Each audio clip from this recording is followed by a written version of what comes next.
एक बार की बात है, एक दूर-दराज के गांव में एक धनी किसान रहता था।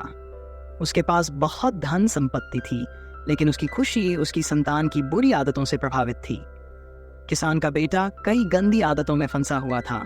धूम्रपान, गुस्सा और स्वार्थ जैसी आदतें उसकी जिंदगी में गहराई से समा चुकी थीं। किसान ने अपने बेटे को बार-बार समझाया, लेकिन उसने अपनी आदतें छोड़ने की कोई कोशिश नहीं की। अंत में किसान ने सोचा कि शायद किसी जानी गुरुजी की मदद से ये समस्या हल हो सकती है। उसने अपने बेटे को लेकर गुरुजी के पास जाने का फैसला किया। गुरुजी ने उनकी पूरी कहानी सुनी और आश्वासन दिया कि वह बेटे की सारी बुरी आदतें ठीक कर देंगे। गुरुजी ने बेटे को साथ लेकर जंगल की ओर चल पड़े, जहां बहुत सारे पेड़ पौधे थे। जंगल में पहुंचकर गुरुजी ने बेटे से कहा, जाओ, एक छोटा पौधा तोड़ कर लाओ। बच्चा खुशी खुशी गया और बड़ी आसानी से एक छोटा पौधा तोड़ लाया।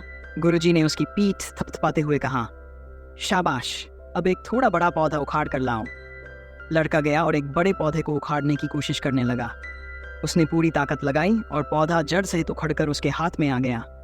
गुरुजी ने कहा, बहुत अच्छा, अब इस अमरूद के पेड़ को उखाड़ के दिखाओ। लड़का खुशी खुशी भागा और पूरी ताकत से पेड़ उखाड़ने की कोशिश करने लगा, लेकिन पेड़ हिला भी नहीं। लड़के ने अपनी पूरी ताकत लगाई, फिर भी पेड़ की एक शाखा भी नहीं हिली। कई बार कोशिश करने के बाद लड़का थक गया और गुरुजी से बोला, इस पेड़ को उखाड़ना तो संभव है। गुरुजी ने मुस्कुराते हुए कहा, देखो, ये पेड़ तुम्हारी बुरी आदतों की तरह है। जब ये पौधा छोटा था, तब तुमने कितनी आसानी से इसे उखाड़ फेंका, लेकिन जैसे जैसे ये बड़ा हुआ, इसे उखाड़ना कठिन होता गया। अब जब ये पेड़ बड़ा हो गया है, तो इसे उखाड़ना असंभव सा लग रहा है। गुरुजी ने आगे समझाया, इसी तरह बुरी आदतों को अगर शुरुआत में ही ठीक नहीं किया जाए, तो वे भी एक बड़े पेड़ का रूप ले लेती हैं। शुरुआत में आदतें छोटी और साधारण होती हैं और उन्हें बदलना आसान होता है, लेकिन जब ये आदतें बड़ी हो जाती हैं, तो उन्हें छोड़ना या बदलना बहुत मुश्किल हो जाता है। लड़का गहरी सोच में पड़ गया।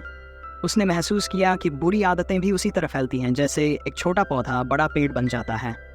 शुरुआत में आदतें साधारण और नियंत्रित लगती हैं, लेकिन जैसे जैसे समय बीतता है, ये आदतें बड़े पेड़ की तरह फैल जाती हैं और फिर इन्हें बदलना या छोड़ना बहुत कठिन हो जाता है।